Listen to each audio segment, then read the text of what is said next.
Welcome to the Tech Egg. Don't get scrambled. Enjoy the video. You begin by confirming backups and battery. Don't skip that. Once backed up, go to Settings and try Simple Resets. Toggle Face ID/Touch ID off then on, and force restart your iPhone. If the lock is a forgotten passcode, prepare to erase using Find My iPhone or Recovery Mode. Make sure you know your Apple ID credentials because activation lock can appear after an erase. Having them handy saves time and prevents lockouts.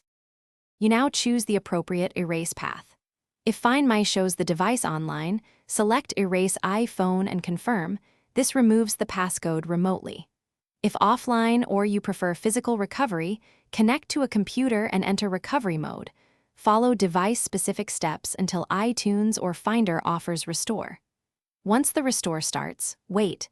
Interrupting the process risks bricking the phone. Make sure the computer has the latest software and a stable. You finish by setting up the iPhone as new or restoring from your backup.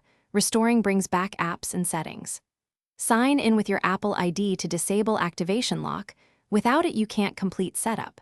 If the device doesn't respond or shows errors, try DFU mode for a deeper restore, but be careful. DFU erases everything. If problems persist, contact Apple support with proof of purchase. That step resolves ownership or hardware issues.